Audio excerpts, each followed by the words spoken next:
O tema do nosso trabalho é divisão de polinômios e algoritmo de Euclides. Conceitos básicos. O conjunto dos números inteiros ele é dado pelo conjunto de números que podem ser escritos sem um componente fracional. Então, neste conjunto, a gente tem os números inteiros negativos e os números inteiros positivos. E este conjunto ele é representado pelo símbolo Z. Conjunto dos números racionais. Neste conjunto, a gente tem os números que podem ser escritos pela fração de números inteiros, contanto que o denominador seja diferente de zero. E este conjunto ele é representado pelo símbolo Q. O conjunto dos números reais é o conjunto de números que podem ser positivos, negativos, o zero, decimais, fracionários, dízimas periódicas e dízimas não periódicas. E ele é representado pelo símbolo R. Conjunto dos números complexos. Neste conjunto, a gente tem um elemento de um sistema numérico que contém os números reais e um elemento específico denotado I, chamado de unidade imaginária, e que satisfaz a equação I igual a menos 1. Divisibilidade. Sejam AB dois inteiros. Disse que A divide B, ou A é divisor de B, ou B é múltiplo de A, se existir inteiro N, tal que A vezes N é igual a B. Algoritmo de Euclides. A e B pertencem aos inteiros, e B é diferente de zero. Se A é igual a B vezes K mais R, assim, o MDC BR é igual ao MDC AB. Polinômios. O polinômio é a expressão que indica a soma algébrica de monômios que não sejam semelhantes. Ou seja, o polinômio é uma expressão algébrica entre monômios. E monômio é um termo algébrico que possui coeficiente e parte literal. Se p de x é igual a zero, o número x é chamado de raiz ou zero de p de x. Algoritmo da divisão.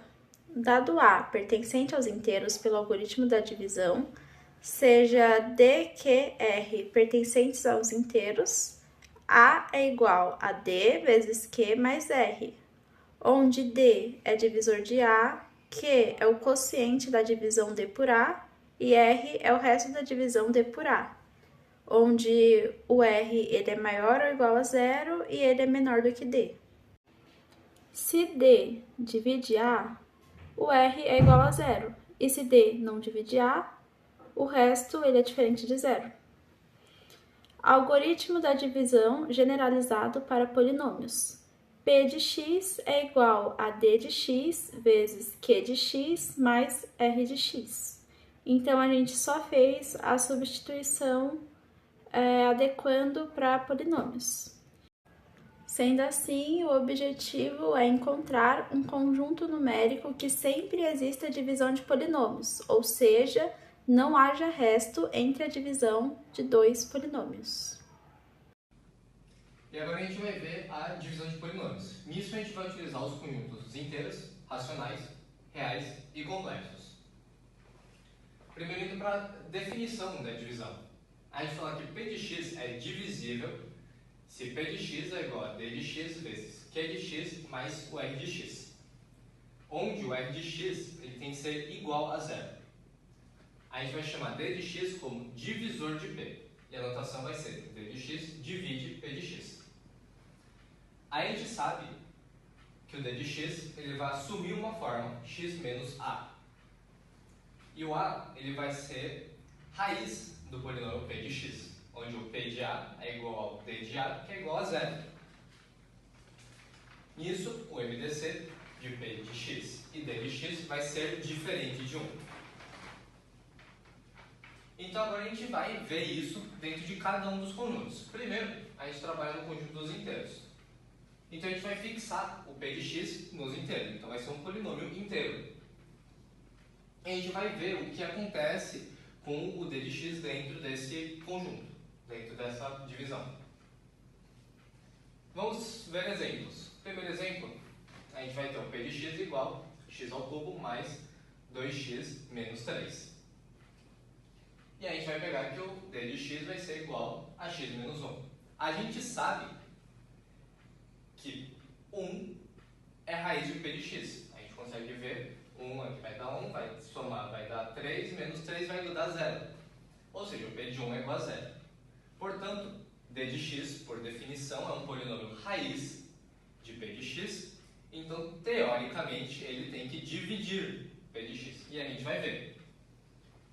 Pelo algoritmo da divisão, a gente consegue ver que o p de x, né, esse polinômio aqui, vai ser igual ao d de x vezes um outro polinômio mais 0. Ou seja, voltando nessa definição, o r de x ele é igual a 0 aqui. Portanto, a gente tem que eles é um polinômio divisor. O MDC, portanto, de p de x e d de x vai ser diferente de 1. No caso aqui vai ser x menos 1, no caso. Vamos agora ver um outro exemplo. Nesse caso a gente vai ter p de x igual ao mesmo polinômio, x ao cubo mais 2x menos 1. E o d de x vai ser igual a x menos 2 desta vez. O MDC entre eles a gente vai descobrir agora. Então a gente vai ter, observando por aqui, a gente vai ter que pelo algoritmo da divisão, o nosso r deu diferente de 0. Ou seja, o polinômio d de x não é divisor de p de x. Logo, o MDC deles vai ser igual a 1. E o d de x ele não é raiz. Ou seja, 2 não é raiz do polinômio p. Dito isso, nesses dois casos, no exemplo 1 e no exemplo 2, o d de x ele deu um polinômio inteiro. Agora a gente vai ver um caso em que isso não acontece. Vamos para o exemplo 3, onde o p de x ele vai ser igual a 4x ao quadrado menos 4x mais 1. E a gente vai encontrar esse polinômio raiz. Aplicando a fórmula da resolução das equações de segundo grau, a gente vai ter que x vai ter um único resultado. Ou seja, a raiz do polinômio é 1 sobre 2. Mas 1 sobre 2 não está contemplado dentro do conjunto dos inteiros. Portanto, a gente tem que o polinômio d de x ele não é um polinômio inteiro. Nesse caso, a gente precisaria considerar um conjunto maior. Então agora, como nós vimos que os inteiros não são um conjunto suficiente, vamos tentar encontrar e ver se existe algum conjunto que a gente pode ter e encontrar todos esses polinômios divisores. O próximo conjunto que a gente vai ver agora são os racionais. Por quê? Vindo do exemplo 3, a gente tem que o d de x igual a x menos meio pertence aos racionais. Então, vamos ver nesse conjunto. Vamos pegar um exemplo.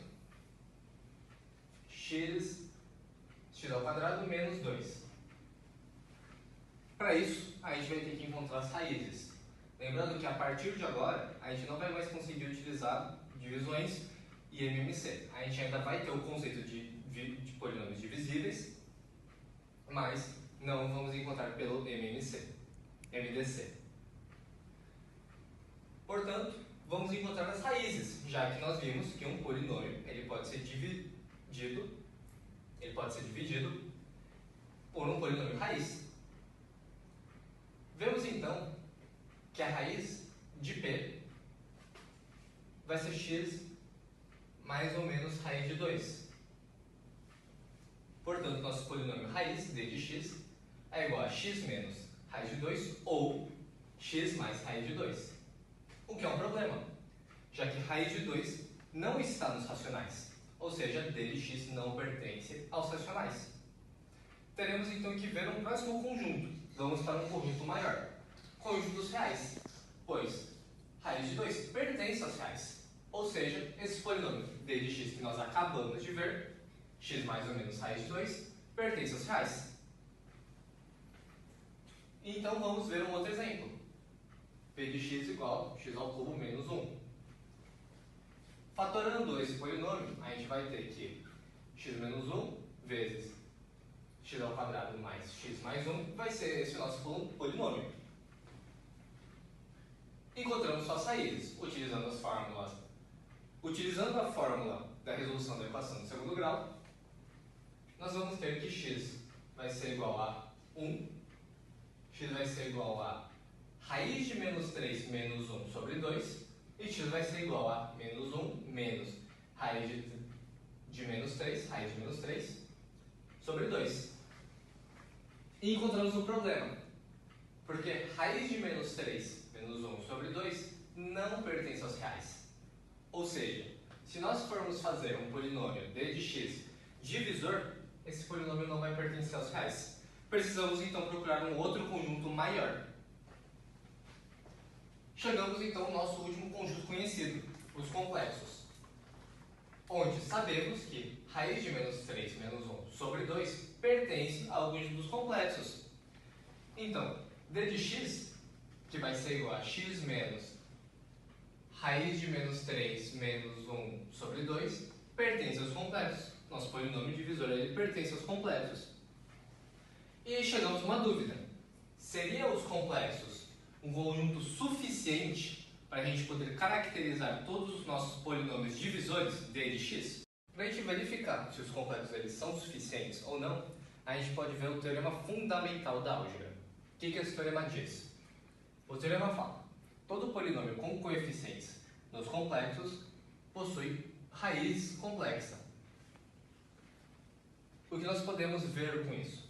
Como vimos anteriormente, os polinômios inteiros, racionais e reais podem ter raízes que são fora do seu conjunto. Nisso, a gente chama esses conjuntos de algebricamente não fechados. Porém, pelo teorema fundamental da álgebra, isso não acontece nos complexos, ou seja, o complexo é um conjunto fechado. Portanto, a gente pode dizer que temos raízes complexas dentro desse conjunto e nenhuma dessas raízes possivelmente pode sair desse conjunto. Vemos então esse teorema na prática. Pegamos um polinômio p de x genérico. A gente pode escrever ele em vários fatores. Então a gente vai ter x menos y1 vezes x menos y2 até chegar em x menos yn, tudo multiplicado por um grande fator razão. Nisso a gente vai ter que as raízes desse polinômio vão ser y. Para todo y pertencente aos complexos. Lembrando que esse é um polinômio complexo.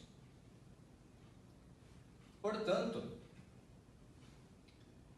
os valores de x não vão sair dos complexos. Ou seja, o conjunto dos complexos contempla todos os polinômios d de x divisores.